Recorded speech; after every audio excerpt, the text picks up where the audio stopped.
I often get asked by people, but how do I pray? I mean, I'd like to pray, or I sort of learned in Sunday school when I was a little kid, but is there a more effective way to pray? Can one actually know whether one's prayer has been heard? Can one know that one has made the right connection and that we can expect our prayer to be answered? I have an adamant yes as an answer to that. But let me tell you a few things I see people often do that make them have trouble with prayer. One is, there's a saying, a teaching, that people should never ask anything for themselves. You know, Jesus never taught that. He said, ask and you shall receive. He didn't say, only ask for others. He said, ask for anything you need, and it is God's pleasure to provide that for you. He didn't say it's selfish to ask for yourself. So that's a teaching that came along in the churches, and it's actually quite wrong, because you need to pray for yourself, because in your prayers you are stating very clearly what you want and what your intentions are. And then you're allowing God to actually fill those. While if you go, no, no, no, I shouldn't ask for me, and no, I shouldn't want for me, the prayer you're actually making is, no, I shouldn't have. So you're actually making a backwards prayer. God receives all prayers. God doesn't pick and choose. God receives all prayers. When you pray, it's like you're making an imprint upon the heart and mind of God, who receives in prayers and fulfills them. As you sow, so you shall reap, or the law of karma. What you give, you receive back. When we put it out there clearly and ask in faith, we will have our prayers answered. That's exactly what Jesus taught. So you may say, well, I don't know what to ask for myself. There's some things you could do right there. For example, as a beginning one, you could say, I'd like to get clear on what to ask for myself. That would be a prayer. God, help me to become clear of what to know to pray for. And then what do? You then wait and let that inspire you of what you should pray for yourself. And specifically, what do we do in prayer? We recommend that you get still and you connect with God the best you may know how. And if you go, but I don't know who or where God is, that's all right. Imagine the source of all good, the great beneficent love, the source of life, whatever that is to you, that you can envision. Reach in and connect with that. It's important you connect.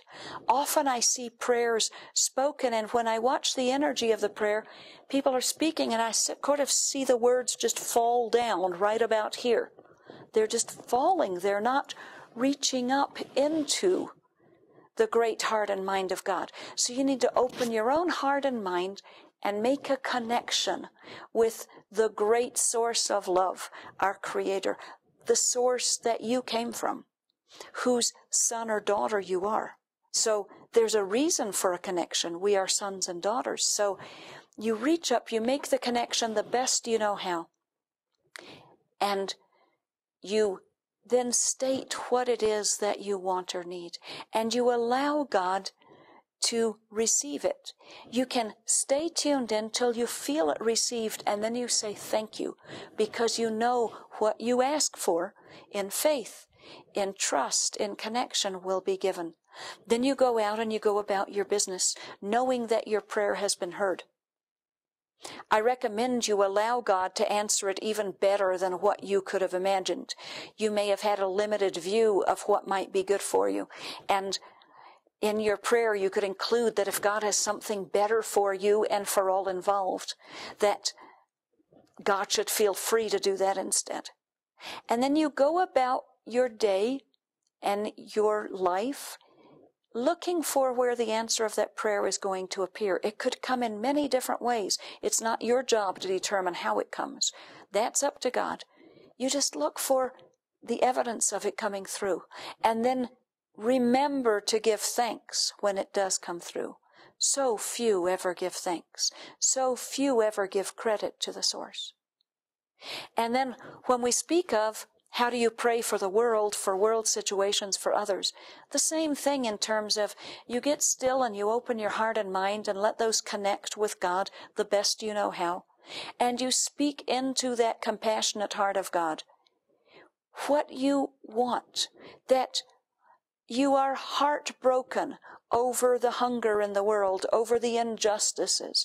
And then be specific and say, I want this changed, and I want it changed by the developed world changing their attitudes. I want them to open to compassion, that they give over selfishness and greed and realize the great joys come from giving and from sharing of the abundance we have. And we will always do better when we share from our abundance. So you speak with passion into the heart and mind of God what your prayer is, and that this is what you want. Or if you're praying for someone you know who you care about who's in trouble or sick, again, you connect with God and you lift up that prayer into God, that they may be comforted, that God's mercies will flow upon them, that peace will come to them, and that the best possible good will come to them now.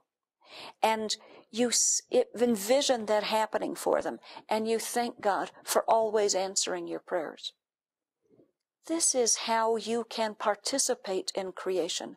We were made in God's image means we are little creators. We were made with the capacity to affect matter, to affect energy, to effect change in the world through our focused prayers and the longings of our hearts connected to the heart of God.